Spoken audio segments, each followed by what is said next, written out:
What's going on, guys? It's your boy Daily Reacts TV here, and welcome to a brand new video again where I don't show my face, where I am literally tired because I just got off of work. I'm actually in the lobby right now waiting to get the heck out of here. So like, you're just seeing YouTube pictures, but I want to also thank you guys so much for the love and support on the Jasmine video. Again, she'll be deeply missed, and thank you guys so much for the love and the support of me taking a break from YouTube just so I could deal with this, with her death a little bit more. But during my hiatus, I have seen a bunch of films. Some I rewatched, some I actually came around to watching, and actually some that I didn't really expect much from. And we are going to be talking about all these movies except one, which I am saving for my movie review with my face. Believe it or not, it's The Mask. Don't ask. Alright, that's all I got to say about that. But the one thing I am going to say, though, two, there'll be spoilers. Well, one, spoiler alert for any of these films, because I will mention a lot of details. And if I go home to film the rest of this video without my face, then you guys know. But first of all, yeah, spoilers. Do not watch this video if you haven't seen any of these films.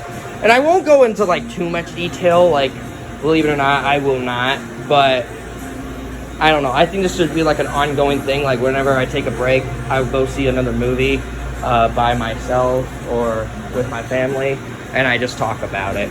So starting with a great animated film, Puss in Boots: The Last Wish. Now, believe it or not, I am a big fan of the first Puss in Boots movie. And I obviously was a little impactful about this one. And I saw the trailers and I thought, this looks dumb. It doesn't look funny. It doesn't, like, the animation looks terrible. But then I watched it with my mom because I never seen it, and I wanted to give it a chance because I love the Puss in Boots character. I love Shrek. So you guys know, because I reviewed all the Shrek movies besides the first Puss in Boots. So I thought, okay, I'm going to give it a shot. So it's on Netflix, and I watched it with my mom, and I really had a great time with this movie, man. Like, it's funny. It has a great character development between Kitty, Softpaws, and Puss, and what's the dog's name? But the dog always kept me laughing. Like, throughout the film, he made me laugh more and more than anything I have seen in any other film. Like, there's moments of this film when you're watching it and you're seeing what they're doing. It shows time and time again how good characters are, how good the animation could be. Like, the animation is actually the best thing of this movie, believe it or not. I thought the animation was going to suck. I thought it was going to be the worst animation I've seen in any movie in my entire life. But I turned out completely wrong and actually really enjoying the animation style that they chose. I mean, yeah, there is like a problem I have with the film is that like the main villain isn't as impactful as like the villain like Humpty Dumpty was in the first Puss in Boots or the Fairy Godmother in Shrek 2. But at least they try to put an effort where this villain is a little gruesome, and they even made a joke where he has this like cricket. Is like Jiminy Cricket from Pinocchio, and you know, tries to get him to the good side, but you know, ends up failing. And you know, the main villain though, I felt like was a little dragged down. But other than that, I really like Puss in Boots: The Last Wish. Now let's move on to Megamind. I recently just rewatched this movie a couple days ago, and it's still fresh into my mind, where I actually had a pretty great time with this one. Unlike Puss in Boots: The Last Wish, Megamind is a DreamWorks classic, but it got bombshelled over Minions with Despicable Me 1. Back in 2010, I believe, was when Megamind was released. And Megamind was like the biggest film for everyone. Like, Pugapilla really liked the movie. I honestly think it's a good film. Like, DreamWorks did a great job with a superhero film. But yeah, I liked Megamind. I'm not going to get too much detailed because maybe I'll just do a review on it myself, like a review. But like, this is just a mini thing of a movie I've seen by myself. I really do like the relationship between Megamind and Roxanne Ritchie. But other than that, like, Megamind was a blast to come back to, you know. Now, Small Soldiers. I actually watched this right after I watched The Mask, and all I gotta say, instant classic. Back in the 90s, I believe this movie came out, and it was a lot of fun. It was not as intimidating as it was when I first watched it, because it's a bunch of toys trying to kill another thing of toys and try to kill a kid. Other than that, like, the movie is very impactful. It has a great story, great actors, by the way, and also everything I've seen of this movie has been more impacted on Kristen Dunst than her in Spider-Man 3. And that's saying a lot. I think she did a great more job in this than she did in the Spider-Man trilogy. I defended her in the past, and I'm still going to defend her now. She's not a bad actress. People are just hating on her just because she's Kristen Dunst and she played Mary Jane. Shut up. I will defend her no matter what.